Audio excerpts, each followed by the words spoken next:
దెయ్యాలున్నదన్నదైతే నిజం. అది బైబిల్ ప్రకారంగానే ఏ విధంగా అన్నా అది నిజం. అవును. అయితే మనిషి చనిపోయిన తర్వాత ఏమవుతున్నాడు? అయితే కొంతమంది చెప్పేదేంటంటే, మనిషి ఒకవేళ బలాత్కారంగా చనిపోయినా, ఏమైనా అయినా అతడు నిజంగానే భూమి మీద తిరుగుతాడు. అతడు ఆత్మ కింద అయ్యి వాళ్ళని శోధిస్తాడని చెప్తాడు. హ్మ్. అయితే బైబిల్ ప్రకారం చూసుకుంటే, ఆ రోజునాడు లాజరు ధనవంతుడు చనిపోయినప్పుడు వెంటనే వెళ్ళిపోతారు. హ్మ్. అయితే లాజరు అబ్రహాం రొమ్మున ఆనుకుంటాడని చెప్తారు. హ్మ్. అయితే ఇప్పుడు ఇక్కడ నిజంగా ఇప్పుడు బయట జరిగేది నిజంగా ఆ దెయ్యం రూపంలో మాట్లాడేదెవడు? అయితే ఆ మనిషి రూపం వెనకాలుండి నడిపించేదెవడు? ఓకే. మంచి ప్రశ్న. దయ్యాలు ఉన్నాయి. దయ్యాలు లేవని బైబిల్ చెప్పలేదు. ఆదికాండం నుంచి మొదలుపెట్టి ప్రకటన వరకు దయ్యాలున్నాయి. ఆ దయ్యాలు మనిషి చనిపోతే ఆ చనిపోయిన వ్యక్తుల ఆత్మలు కాదు. అలాగైతే ఏదైనా తోటలోకి వచ్చింది, ఎవరు చచ్చిపోతే వచ్చిన ఆత్మ అది? ఏదైనా తోటలో ఆదం హవ్వల దగ్గరకు వచ్చింది, ఎవరు చచ్చిపోతే? ఎవరో చచ్చిపోతే దయ్యం కాలే. మనిషి చనిపోయిన తర్వాత దయ్యం అవుతాడు అని బైబిల్ చెప్పలే. అలాంటి సందర్భమే లేదు బైబిల్లో. అపవిత్రాత్మలు ఉన్నాయి. ఏదైనా తోట నుంచి ఉన్నాయి. అంటే అక్కడి నుంచి ప్రస్తావన, వాటి ప్రస్తావన ఉంది ప్రకటన గ్రంథం దాకా. ఆల్రెడీ దయ్యాలు ఉన్నాయి. ఏలైనా మనం పోరాడునది శరీరులతో కాదు గాని అధికారులతోనూ, ప్రధానులతోనూ, లోకనాథులతోనూ, అంధకార సంబంధమైన లోకనాథులతో, ఆకాశ మండలం అందున్న దురాత్మల సమూహంతో పోరాడుతున్నాం అని అన్నాడు. కాబట్టి ఉన్నారు వాళ్ళు. ఇప్పుడు మనిషి చనిపోయిన తర్వాత దయ్యంగా మారాల్సిన అవసరం లేదు. బైబుల్ ఆ మొక్క చెప్పలేదు. అది చెప్పింది ఎవరంటే బయట గ్రంథాలు చెప్పామన్నమాట. బయట గ్రంథాలు చెప్పే ఓకే, వాళ్ళు కోరికలు తీరకుండా చనిపోతే, అర్ధాంతరంగా చనిపోతే వాళ్ళు ఇలా ఉంటారు. అంతెందుకు కర్మకాండ జరిపిస్తారు 11వ రోజు 12వ రోజు. ఎప్పుడో ఎందుకు 11వ రోజు అంటే వాళ్ళు ఆత్మ నిదానంగా పోతుందంట. 11వ రోజు పూర్తిగా అదేమన్నా రైల్వే స్టేషన్లో రైలు అలా నిదానంగా మూవ్ కావడానికి, నిదానంగా వచ్చి ఆగడానికి, అలాంటి కాన్సెప్ట్లు బయట వాళ్ళు పెట్టుకున్నారు. మనకు లేదు అది. ఒక్క క్షణంలో వాళ్ళు వెళ్ళిపోవాలి. భూమిని కీర్తనకారుడు ఏమంటాడు అంటే కీర్తన గ్రంథంలో సజీవుల లోకం, సజీవుల దేశం అని మాట్లాడతాడు. ఇదేంటిది? సజీవులు ఉండేది. మృతులకు రెండు లోకాలు ఉన్నాయి. ఏంటవి? నరకము, పరలోకం. ఇవి రెండు మృతుల లోకాలు. భూమి ఏంటి? సజీవుల లోకం.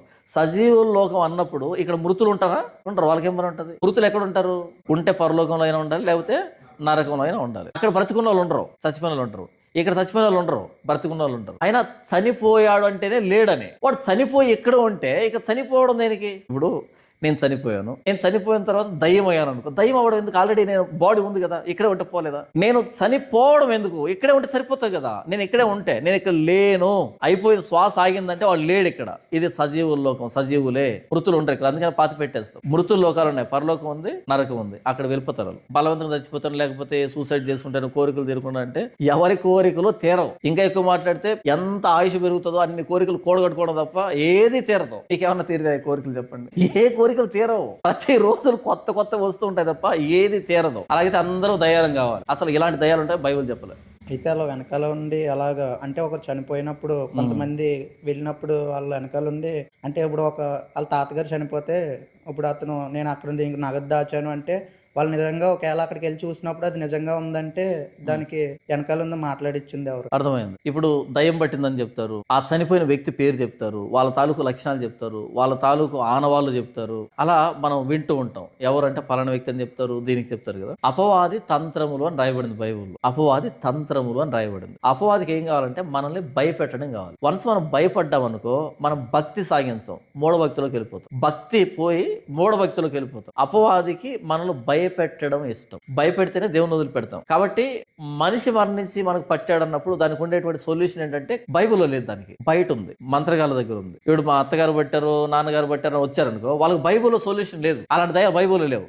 ఎక్కడున్నాయి అలాంటి దయాలు? బయట ఉన్నాయి. చేతబడులు, తాయెత్తులు, అంతరాలు వేస్తారు, అక్కడ ఉన్నాయి అనమాట. అక్కడే పట్టుకుని వెళ్ళలేదు. దానికి 2000 దయాలు పట్టే ఒక వ్యక్తికి. ఏదో అత్తో కోడలో పట్టలే, మొత్తం 2000 దయాలు పట్టే. యేసుప్రభు వచ్చాడు. యేసుప్రభు నుంచి వణికిపోయాయి, భయపడ్డాయి, పరిగెత్తుకుంటూ వెళ్ళిపోయాయి, ప్రపాతం నుంచి సముద్రంలో పడి చచ్చిపోయాయి. 2000 దయ్యాలు క్రీస్తును చూసి తట్టుకోలేక వెళ్ళిపోయినప్పుడు ఒక్క అత్త పడితే యేసు దగ్గరకు వస్తే పోదా? ఆ 2000 దయ్యాల కంటే అత్త ఎక్కువ, లేకపోతే పక్కింటోడు ఎదురంటే ఎవడో ఎక్కువ లేదు కదా. ఇది కేవలం అపవాది నాటకం అంతే. మనం భారతదేశంలో పుట్టాం కాబట్టి, ఇలాంటి కల్చర్లో పెరిగాం కాబట్టి ఈ కల్చర్తోనే మనల్ని భయపెడతాడు. మనం ఇంకో చోట పుట్టామనుకో, ఆ కల్చర్ నమ్మేది వేరు, అలాగే భయపెడతాడు. ఇది అపవాది తంత్రం, కుయుక్తి. కాబట్టి అపవాది మనల్ని భయపెట్టినప్పుడు దేవుని దగ్గర నుంచి దూరంగా తీసుకుని వెళ్తాడు. కాబట్టి ఆ పిల్లలు రక్తమాంసములు గలవారైనందున ఆ ప్రకారమే మరణం యొక్క బలము గలవాన్ని మరణం ద్వారా నశింపజేయుటకు, జీవితకాలం అంతా మరణ భయం చేత దాస్యానికి లోబడిన వారిని విడిపించడానికి. జీవితకాలం అంతా మరణ భయం చేత దాస్యానికి లోబడిన వారిని. మనం ఎందుకు భయపడుతున్నాం అంటే మరణ భయం. మరణ భయం అనే దాస్యంలో ఉండిపోయాం కదా, అక్కడి నుంచి విడిపించడానికి క్రీస్తు వచ్చాడు. ఈరోజు మనం వాళ్ళు పట్టారు వీళ్ళు పట్టారు మాట్లాడుతున్నాం అంటే మరణ భయం. అది ఎవ్వరు పట్టరు, అలా ఎవరు లేరు. అయితే కొన్ని జరుగుతున్నాయి కదా, వాళ్ళు చెప్పినట్టు నెరవేరుతున్నాయి కదా. అలా ఎగ్జాక్ట్ గా ఏముంది, ఇప్పుడు అత్త పట్టింది అనుకో, పలానా చోట నేను పేపర్లు పెట్టాను అని చెప్పింది అనుకో, అక్కడ వెళ్ళి చూసే ఉన్నాయి, మరి నమ్మాలి కదా. అలా అని అంటే దీనికి ద్వితీయోపదేశ కాండంలో దేవుడు స్పష్టంగా చెప్పాడు, ఆ మాట జరిగినా సరే మీరు నమ్మొద్దు, ఆ మాట జరిగినా నమ్మొద్దు అని చెప్పి. ఇకపోతే మనం అపోస్తుల కార్యంలో స్కెవా అనే ఒక యాజకుడు ఉంటాడు, ఆయనకు 7 మంది కొడుకులు ఉంటారు. 7 మంది కొడుకులు ఏం చేస్తుంటారు, మంత్రోచ్చారణ చేస్తుంటారు, మంత్రాలు జపిస్తూ ఉంటారు. వీళ్ళు యాజకుని కొడుకులు, కానీ వీళ్ళు ధర్మశాస్త్రం కాకుండా మంత్రాలు అవలంబిస్తూ ఉంటారు. అక్కడ వెళ్ళి వాళ్ళు మంత్రోచ్చారణ చేస్తారు. ఏమని, పౌలు ప్రకటించు యేసు నామం తోడు అని మాట్లాడినప్పుడు ఆ దైవం ఏం చేస్తుంది, నాకు పౌలు తెలుసు, నాకు యేసు ప్రభు తెలుసు, ఎందుకు మీరెవరు అని అడుగుతారు. ఉందా అంటే ఎవరు తెలుసు దానికి, పౌలు తెలుసు. పౌలు ఎవరు ఏంటి కంప్లీట్ డీటెయిల్స్ దాని దగ్గర ఉన్నాయా లేవా, ఉన్నాయి. యేసు ప్రభు తెలుసు, ఇంతకు మీరెవరు తెలియక అడిగిందా, తెలిసి అడిగింది. వీళ్ళు కూడా తెలుసు దానికి. పౌలు తెలుసా దయానికి, తెలుసా తెలియదా, తెలుసు. మరి పౌలు డీటెయిల్స్ అన్ని తెలుసా దానికి, తెలుసు. మాట్లాడుతుందా, మాట్లాడుతుంది. ఇప్పుడు చనిపోయినటువంటి అత్త కోడలు పట్టింది అనుకో ఉదాహరణకి, ఆవిడ బ్రతుకు కానీ ఆవిడ ఎవ్రీ డీటెయిల్ దయానికి తెలుసుంటదా, తెలుసుంటది.